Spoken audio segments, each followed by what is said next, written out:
Las autoridades cubanas le piden petróleo a Vladimir Putin. Raúl Castro le envió una carta con el pedido y ya la prensa oficial cubana ha anunciado los nuevos impuestos para toda la población. Con eso estaremos hablando aquí en el estudio con Omar López Montenegro, director de Derechos Humanos de la Fundación Nacional Cubano-Americana. Gracias, Omar, por estar aquí esta noche. Y vía Skype desde Austin, Texas, Jorge Piñón, experto en petróleo de la Universidad de Texas en Austin y expresidente de Amoco para América Latina. Buenas noches, Jorge. Hola, gracias por estar con ustedes. Jorge, queríamos contigo comenzar. ¿Podría Rusia de nuevo abastecer a Cuba de petróleo? ¿Tienen esa capacidad? ¿Cuáles son las condiciones que desea La Habana? Si hay un país entre los amigos de Cuba que son productores de petróleo como Angola, Argelia y China, desde cierto punto de vista, Rusia es el único que tiene la capacidad de producción para venderle crudo a Cuba, pero más importante, tiene la capacidad financiera para poder financiar alrededor de 1.200 millones de dólares, que sería la cuenta de petróleo de Cuba a estos precios de alrededor de 45 dólares el barril. Y además la alianza política entre Cuba y Rusia en los últimos años la hemos visto que se ha acercado mucho más. Así que sí, la respuesta es que si hay un país que puede reemplazar a Venezuela, sería Rusia. ¿Cuán dramática es la situación de PDVSA para que Castro tenga que recurrir al Kremlin de nuevo? Bueno, es extremadamente dramática desde el punto de vista que Venezuela por primera vez en 13 años su producción petrolera se encuentra alrededor de los 2.1 millones de barriles diarios de petróleo de producción. Por cierto, estas cifras son cifras de la OPEP. También los precios del petróleo, de la canasta de cesta de los productos venezolanos o de los crudos venezolanos ha bajado. Por ejemplo, en el año 2015 estaba alrededor de 88 dólares y 42 centavos el barril. Después bajó alrededor de 44 dólares y hoy está en 32.79 el barril. Así que la situación de Venezuela no es una pérdida, no solamente una pérdida de producción, sino los bajos valores del precio del petróleo que la están impactando de una forma dramática. Me sorprende todas las mañanas cuando me levanto y no veo que la economía venezolana ha finalmente colapsado.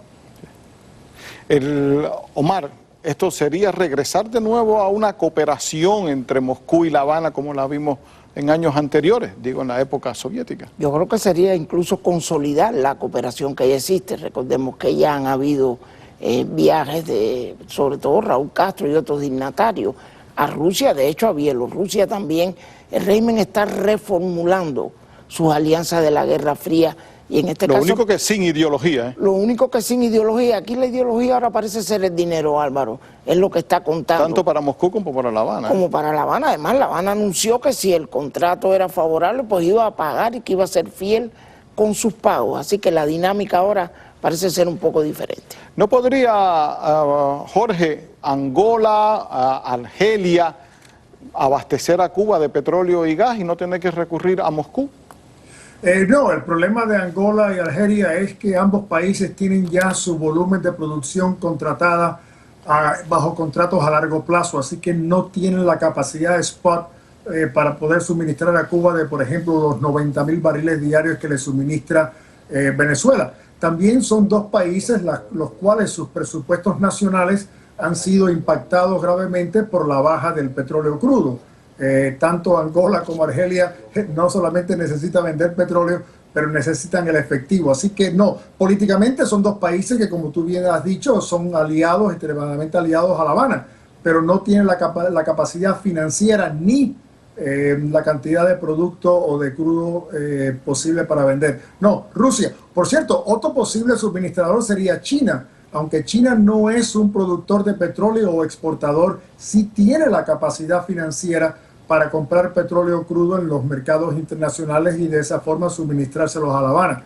Así que sí, yo creo que mi primer candidato es Rusia, seguido por China como segundo. Ok. En el caso, Omar, de toda esta situación que ha obligado a Raúl Castro a dirigirse a Moscú, ¿significa esto lo que se ha venido pronosticando, que un periodo especial agudo, la continuación o el incremento está a las puertas? El periodo ya está en marcha. Las propias autoridades cubanas lo anunciaron un poco solapadamente, lo que le dicen un mini periodo especial, pero la situación en Venezuela precisamente es la que está provocando, está acelerando estos pasos. Recordemos que la situación en Venezuela ya no es solo de la poca producción de petróleo, sino también una inestabilidad social y política, sobre todo después de la marcha del 1 de septiembre, la toma de Caracas, es decir, el régimen cubano se está preparando para un posible colapso venezolano. Vamos a ver desde La Habana cuál es la opinión que hay o cómo se está presentando esta política de recolección de impuestos para los trabajadores estatales, que era parte de la política que Raúl Castro había anunciado como reformas. Veamos.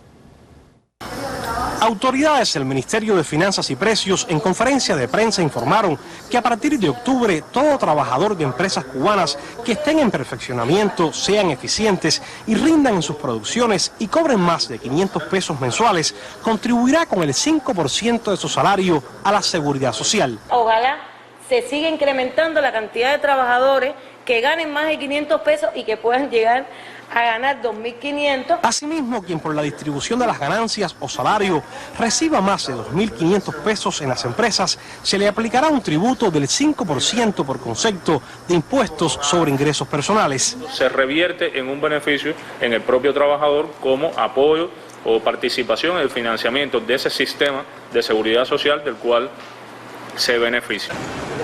Muy bien, si de todas maneras todos vamos a ser viejos. No sé, me parece que en este momento todavía es un poco duro, que el salario no alcanza. El salario en Cuba, el salario todavía no alcanza para vivir. Omar, tu opinión. Bueno, para mí es risible escuchar a estos funcionarios diciendo ojalá que se incrementaran las empresas eficientes para que los trabajadores pudieran contribuir más. Ese no es el papel de un funcionario, no es decir ojalá, sino crear los mecanismos. Y lo otro es hablar de que esto se revierte en una seguridad social. El sistema de seguridad social en Cuba es simplemente un fracaso. Y yo creo que esta medida de incrementar los impuestos, establecer impuestos fijos, le echa fuego a una llama que ya está existiendo en Cuba de descontento social. Quisiera volver con Jorge Piñón allá en Texas. Jorge, estas medidas que son indiscutiblemente impopulares en Cuba, no hay la cultura de recaudar impuestos por parte del gobierno ni del cubano de reportarlo, más toda esta crisis que hacíamos mención, los apagones en el verano, etcétera. Todo esto podría conducir también a crisis política. Bueno, yo creo que sí. El problema que Cuba ha tenido por un largo tiempo es que ha decidido poner todos sus huevos, tanto políticos como económicos, en una misma canasta por muchos años en lo que era la ex Unión Soviética. Y hoy en día en Venezuela, y vemos una vez más que vuelve otra vez a la Unión Soviética. Así que Cuba, desde un punto de vista, tiene que cambiar esa estrategia de poner todo su futuro en un solo modelo político, en una sola alianza política con un país, y lo mismo desde el punto de vista del sistema económico. Eso no dura, y eso no dura principalmente hoy en día en una economía globalizada como la que tenemos todo el mundo. Así que Cuba lo reconoce, pero yo creo que desgraciadamente la cultura política de los líderes que están hoy en La Habana no van a permitir que ese cambio llegue. Yo creo que lo vamos a tener que ver en otra generación.